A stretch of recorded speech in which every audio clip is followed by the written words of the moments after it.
So good evening and welcome to this live Ask Me Anything About Property Investing with myself, Saj Hussain. I'm here every Monday evening at 8:30 p.m. for about half an hour to answer your questions about property investing, whatever there might be. So I've been in business nearly 30 years now and investing in property for about 15 of those years. So I'm here to share my knowledge and experience with you to ultimately help you get further faster in your property investing journey. So whatever questions you have for me, make sure you put them in the comment section.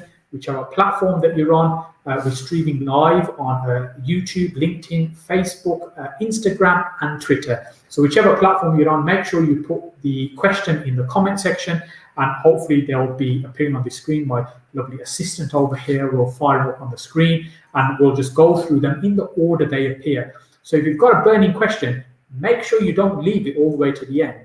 Often people on this live wait towards the end of the evening before asking their questions, and then feel a little bit frustrated when it's not answered because we don't reach it because there's so many other questions to do beforehand. So make sure you put a question in. So first of all, let me know you can see and hear me okay. Just pop something in the comment section that you can hear me okay. In fact, let me know where you're watching from. Where are you watching from this evening? And we'll get started in just a few moments. So just let me know first of all you can hear me okay, and we'll be good to go in a few moments time. As I said, we're live on various different platforms. So whichever platform you're on, whether that's on YouTube, LinkedIn, Facebook, Instagram, Twitter, put the question in the comment section and make sure you get your question in early if you want to get it answered. And I'll do my best to answer those in the order that they appear. So do I know everything there is to know about property investing? No, I'll be the first one to put my hand up and say, look, I'm always learning, I'm always improving my skills, and my objective is to be better than I was yesterday. So today, always try and be better than I was yesterday and improve my knowledge and get better at what I'm doing. But I've got a huge amount of knowledge and experience of doing many, many different strategies within property investing within the country. So I'm happy to share that knowledge and experience with you. So a few people saying hi, they can hear me okay, which is fantastic. Thank you so much for being here. So just before we get started, I just want to share something with you that I saw in the mainstream press this weekend. I'm not going to mention which media it was. It was on the national newspapers. They were talking about a mass exodus of buy-to-let investors leaving the market and selling up. So is that happening? Are you experiencing that? Are you seeing that? Are you seeing a lot of investors are selling? Well, I mean, what I would say to that is I'm not sure a lot of investors are selling, but what I would say is there are probably a lot of investors that are contemplating how viable investing in property is for them, particularly those that may have been investing for a number of years. They've been investing in property for quite some time, and now they're looking at how things have evolved, particularly from a taxation point of view, and is it still viable and is it worth them continuing? And there's only, I can't remember the exact stats, but there's a small number of landlords in the country. Now, within that group of landlords, there's actually the vast majority only have one buy-to-let property. So that means there's a very, very small percentage of people that have got more than one property, which is probably why they're not flavour of the month with government, because it doesn't amount to very many votes, and why they're quite happy to bash landlords and beat them up. So I think the market is changing, and I was just finishing a call with my inner circle group, and we were talking about the market and change. I said, look, the thing that we have to bear in mind is that right now we are going through a period of uncertainty. There's going to be some change happening over the coming months and going into next year. What that's going to be, we're not sure exactly. How much is the market going to change? Is it going to crash? Are prices going to fall? How much are they going to fall by? How long will they stay in that period? We don't really know. But we know the market is changing, and there's many different variables that can affect the market. So it's important that we're aware of what's going on. And, you know, as I'm learning this stuff and seeing this stuff, I'm quite happy to share with you. So make sure, as I said, you're here on a Monday evening, share my knowledge and experience with you. So if you haven't already, make sure you're subscribed to my YouTube channel as well, which is Saj Hussain, where I got 3 videos a week now going out. So make sure you subscribe to that as well. So let's jump on to the first question that we've got this evening. As I said, make sure you put it in the comment section, whichever platform you're on, and we'll just go through those in the order that they appear on screen. So our first question today is from Sean. on LinkedIn, where's the best place to invest in holiday lets? That's a great question, Sean. So holiday lets being a short stays where people are visiting. So some people will call it service accommodation for the leisure industry, effectively, non-workers. We do some service accommodation. Most of our service accommodations are in Birmingham and just the surrounding areas around Birmingham. And the vast majority of our stayers, our guests with us, are people that are working there for work. And we get a smaller percentage of people that are non-work or what we'd call leisure guests, where people are staying for, say, they're visiting friends or family in the area, or they're kind of traveling through the area for leisure purposes. So when we talk about holiday lets, it's specifically that little niche within that sector. Now, when you think of holiday lets, I'm guessing you're probably not thinking of Birmingham as a destination, although I think it's the best place in the world you could possibly want to live. But not everybody sees it in that way. But it'll be more generally the South Coast and places like that, or the Peak District, the lakes. That's where people are going on their staycations. And that's where you'll be experiencing a boom right now.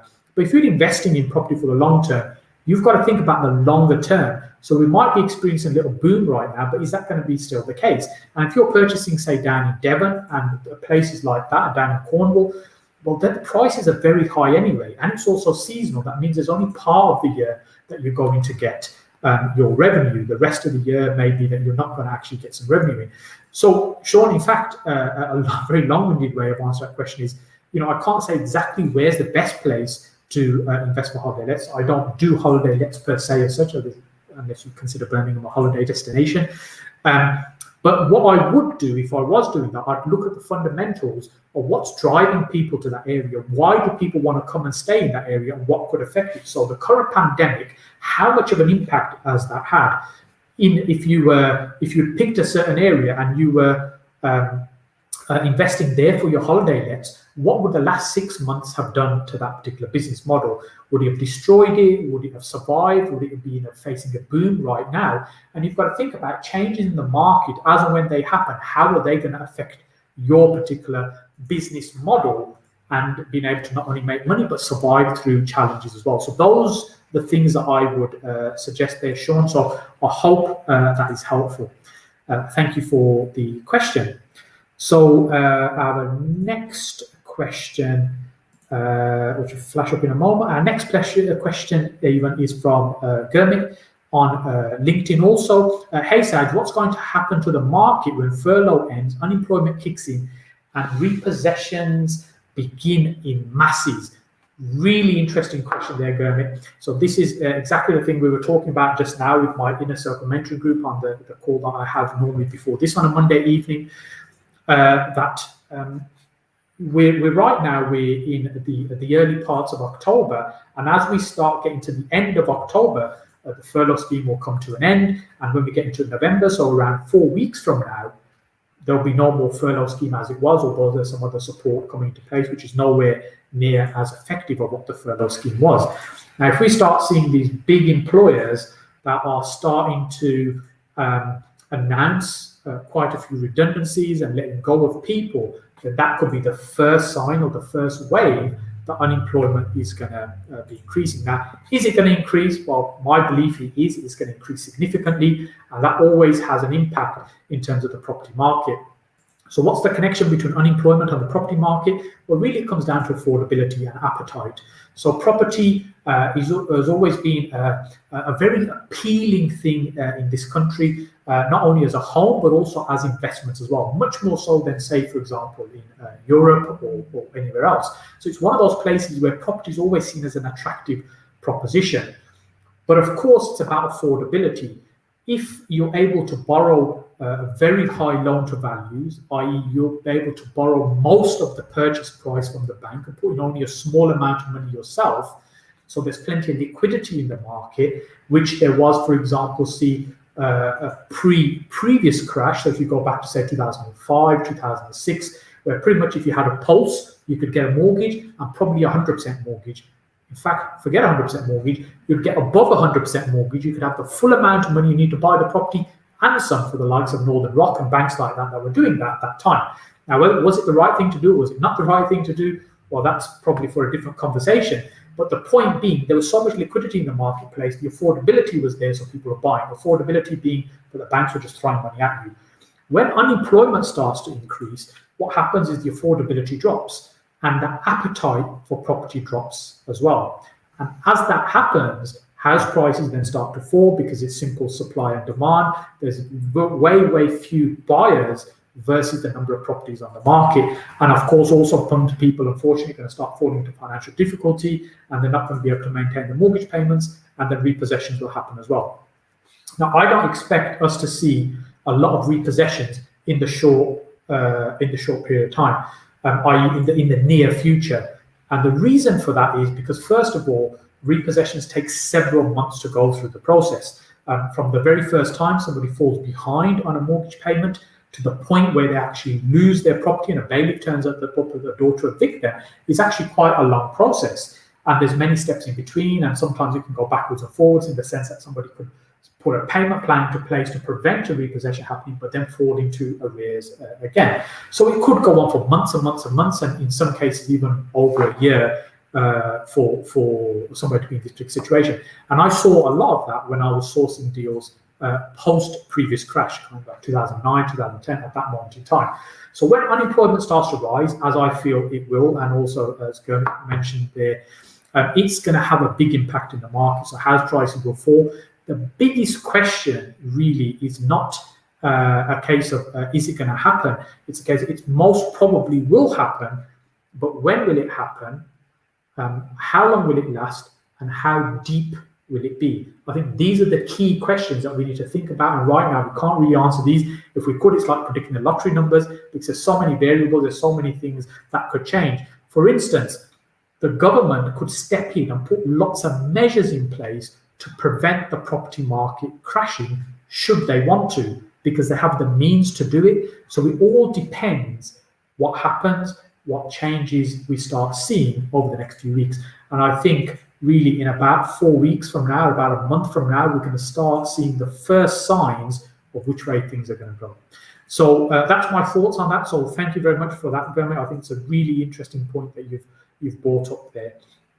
So our next question that we have, just before we jump on that, let me know if you're finding these useful, these sessions. Are you a regular? Do you come here every Monday, or are you just dipping in? Is it something you're finding useful? If there's something else you think would be beneficial for me to cover during this session on a Monday evening, let me know and I can look at that. So I'm looking at other ideas. I was just speaking to my group earlier on about our monthly network meeting that I used to run, the Birmingham property meeting that we used to run. You know, we haven't been able to run that since February. And initially I was thinking maybe around October we'll start again. October's now here. It doesn't look like any time soon that we'll be starting that meeting again. So really I want to try and spend more time online and helping you in this particular way. So if there's something in particular you'd like me to talk about or cover, let me know and let me know your thoughts on that. So next question is from YouTube, which is from Walid. How can I get cash to start property development? I'm working as a civil engineer. Does that help? Thank you. So Walid, if you're looking at property development, so based on just the little information you've given me, you're talking about taking on a property, adding significant value and selling for a profit. Essentially, that's what I assume you mean by property development. That could be a single house that you renovate and flip on, or that could be 10 houses that you want to build, or it could be a tower of 40 apartments. Whatever it might be, essentially, you're starting off with something, a site, a land, a property that then significant value is added to be able to create a profit from that. Now, one of the main ways, or the primary way, value is added to property in this country is by its approval to do something with it. So, for instance, if you've got a piece of land, you can't just go and build 20 houses on there just because you want to build 20 houses on there. There's a process you've got to go through, essentially planning permission. And once planning has been granted, then there's a significant uplifting value. So that's the first big chunk of uplift that you create. Now, one model is find sites like that, learn the skill of adding the value through planning, get the increase in value and just sell for a profit. So you never even lay a brick, but you make very good profit. So I'm sure you've probably seen sites for sale with planning permission, where some people call them oven ready, where it's ready for somebody to take it and start building it straight out, because there'll be builders and various other developers that don't want to go through the hassle of developing it out. The next stage is obviously, as we talked about, once you've got planning, is the building out. So you might want to build it out yourself. So let's say those are the different processes. How do you get started if you've got very little money? Well, if you've got very little money, you've got to bring something else to the table. What else can you bring? You mentioned already, I think civil engineering, you said, in terms of a background. So, there'll be some knowledge that you have, but you've got to bring something of some value to the table to be able to structure a deal like this. So one of the easiest ways is to look at option agreements. Option agreements would be, for example, let's say you found a house on a corner. It's facing the front street, as it were, on the side street. You could maybe build a house facing the other way. Just a simple example like that. Now, you could agree with the seller or the owner of the property that you'll purchase that piece of land to develop and build out and maybe put a house on there. So you could agree a figure with the owner. It could be a nominal amount, or it could be based on a profit share. So you're not actually purchasing that piece of garden, but what you're doing is agreeing that you would purchase it, essentially an option agreement, a right to buy. Then you go through the process of adding the value, getting the planning permission, it'll be worth significantly more. So you could choose to develop at that stage, or you could choose to sell it and share that profit with the owner of the property, and you've made some money that way. If you did that a few times, that would give you a pot of cash to start with. The other thing to also look at is if you've got the site, and it might be you've got the planning or somebody else has got the planning, you found a site where it's ready to build out, i.e. the planning permission is already in place, you could probably borrow 70% of the purchase price of that site. And the other 30% is what you need to find, plus your stamp duty and legals and other costs as well, in terms of being able to acquire that site. And you'd probably be able to borrow 100% of the development funds needed to build it out. Now, they'd stage release it. They wouldn't give you all the money up front. They'd release it in stages as you start to build it out. So that way, you only need a small amount of money to get started in developments. Often people think about developments as much more difficult, much more complex, and something they do further down their property investing journey. The reality is, if you do it right, you do less work yourself because you rely on other more experienced people as part of your team that put it together. So for example, you have a contractor that will build it out, you have an architect, a planning consultant that's working with you, quantity surveyors. You've got all these experienced people that are part of your team that help you build it out. And as long as you can create enough value at the end, then the funding isn't too much of a challenge. So yes, you need some money to start with, but of course, you've got an amazing deal. If you've got a fantastic deal, my belief is that monies are difficult to find. The money will always find you if the deals are right. And that's really how I built my business over the years. When I started about 15 odd years ago, I started with no money whatsoever in property. And it was really getting very good at adding value to other people, other investors. So what that looked like at the beginning was sourcing deals and selling them on to other people for a fee, and then started partnering with other people, and then working with other people who funded the deals. And now I still do that today. So I have many other people funding deals with me, and we either share the profit or it's a fixed return that they get for the money they put into the deal.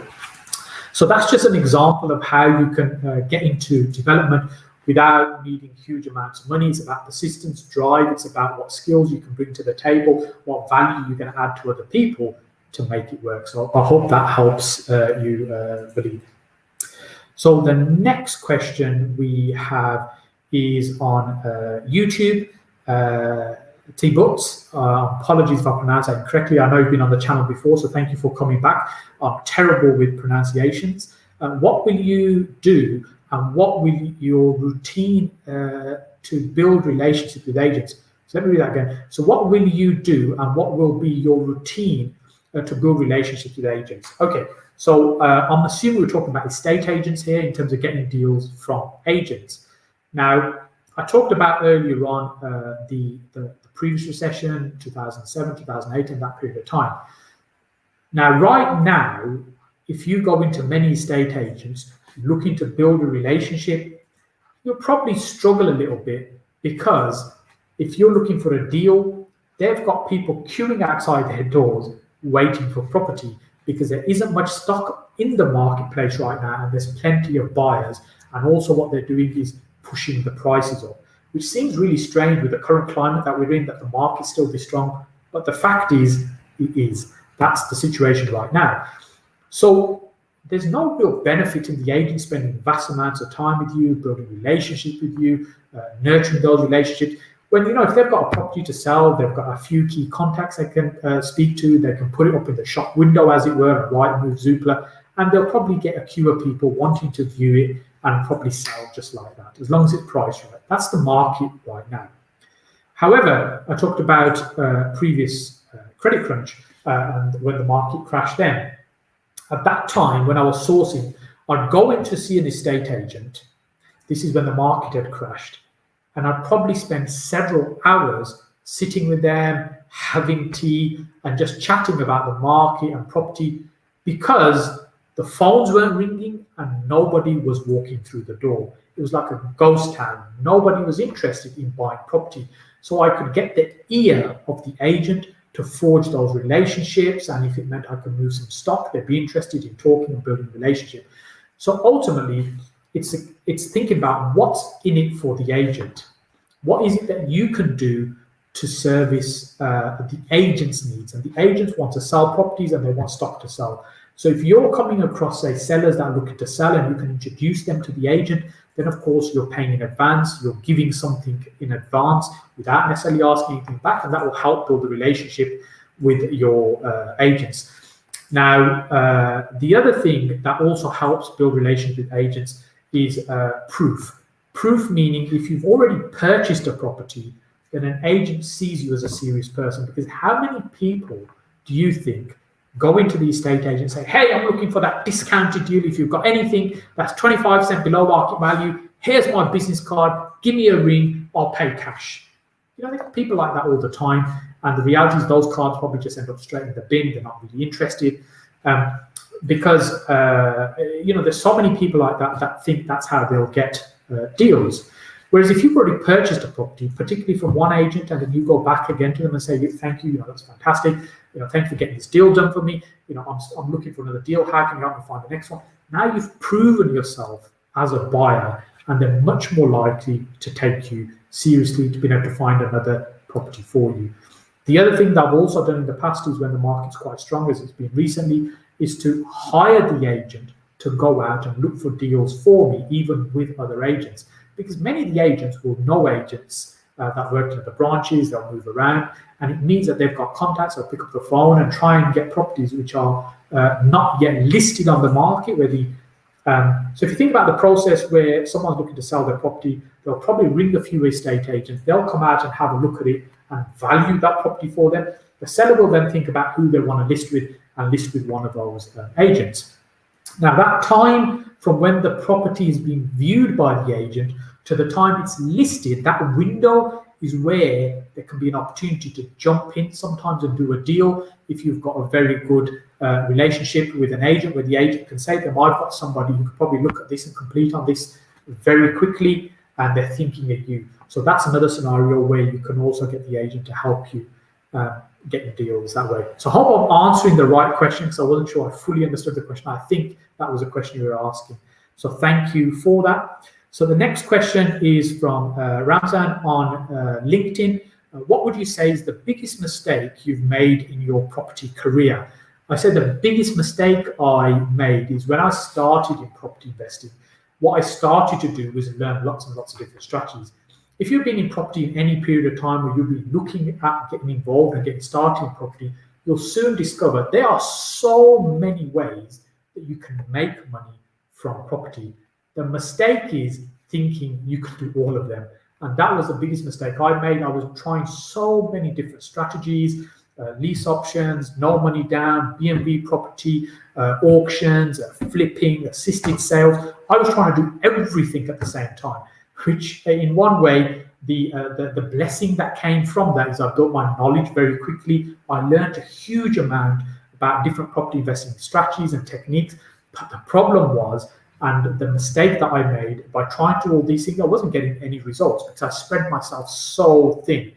So I think what I would do differently if I was going to start again is pick one strategy, So when I'm mentoring people or people are coming on my mentoring program, one of the things we do at the beginning is absolutely focus on, look, what is your objective? What is it you're trying to do in property? Is it you're trying to build capital up for the long term, like a pension pot? Is it you want to try and create an additional income? Is it you want to build the income up to replace your current income so you can get out of that particular job? So get clear on what the objective is. Then think about other factors like where are you based in the country? How much time are you going to be able to put into this? What other skills you have, business skills, other skills that you can bring to the table? How much money you might have to be able to invest in property?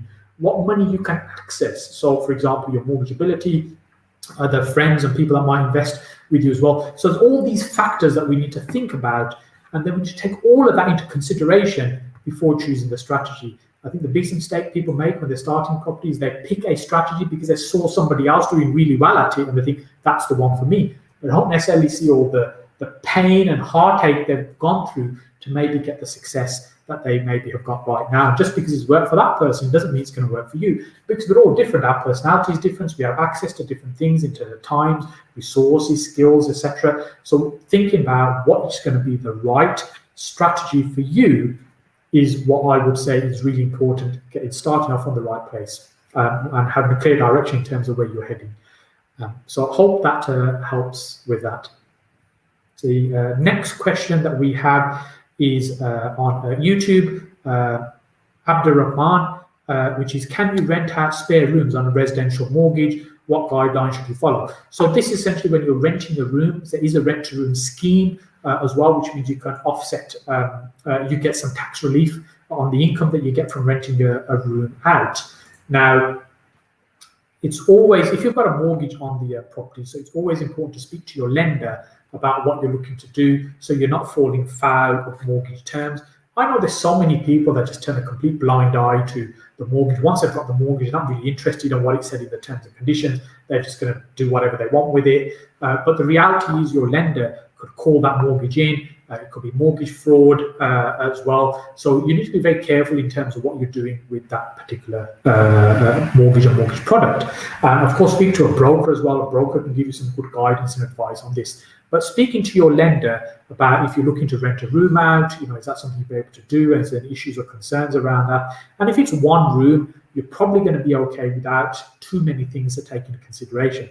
But as soon as you start having multiple people in the house, like several lodgers, for example, if you live in a large house and you keep one room to yourself and you're renting out, say, 5 other rooms, then there'll be HMO regulation to think of as well. Even though their status will not be that of a normal tenant, they'll probably be lodgers.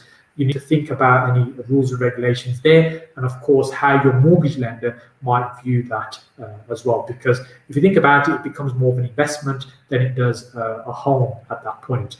So I hope that helps you with that. So how are we doing for time? Let's see if we can squeeze in 1 or 2 more questions. If you haven't already answered your question, I'm not sure how many more we've got. If you can squeeze it in, put it in the comment section below. Let me know if you're finding these sessions useful. I'm here every Monday evening at 8:30 p.m. on the various different platforms on Facebook, YouTube, LinkedIn, Instagram, and Twitter to really help you get further faster in your property investing journey. So next question, Gurmit. Gurmit, you have got a second question this evening, so well done on you. You also the Great Reset being touted by the World Economic Forum. I'm not quite sure I fully understand the context of the question, but are we in for potentially a very turbulent time? Yes, I think that could potentially happen. I think also there's things that can be done to prevent certain disasters happening as well. So again, I keep referring back to the previous recession because that's the experience that I can relate to. And in fact, when I started in business in the early 90s, that was also in a recession point. But at that point, I didn't realize what a recession was at that point. But if you're looking at the last recession, the banks could have failed in this country. And that could have meant that it loses the global confidence people have in keeping money and investing money in this country, the UK. So the government stepped in to prevent those banks from failing at huge expense. Now, in a normal commercial corporate environment, that wouldn't make sense. Why would you step in to save a business? If it's failing, it fails because it made its own mistakes. But the government stepped in and prevented that from happening. So more recently, in the last few months, the government stepped in and prevented the economy from collapsing by introducing a huge amount of support, including furlough schemes, stable loans, bounce back loans, and various other measures it's put into place, which is costing billions and billions and billions of pounds that they don't have. But they've still gone through this process of putting all this money in place to prevent an economic meltdown. So yes, we're in for a very turbulent time potentially, but I also believe the government can do a huge amount to probably prevent some huge disasters as well. So it's really a case of, we have to watch and see what happens in the coming weeks and months. And then I think it's important that you are poised and ready as the market evolves, that your property investing strategies evolve as well. So just looking at the time, thank you so much for being here. I really appreciate you taking the time out on a Monday evening to spend these 30 minutes with me. I hope you're finding it useful. If there's anything else you think I should be covering, anything else I should be sharing with you and helping you with in these sessions, please let me know in the comment section. I will go through and read all the comments, even the ones that we haven't been able to answer this evening. And if you've got a burning question that you want answered or you want some help with your property investing journey, make sure you're here early on a Monday evening at 8:30. Put your question in early, so we'll just answer them in the order that they appear.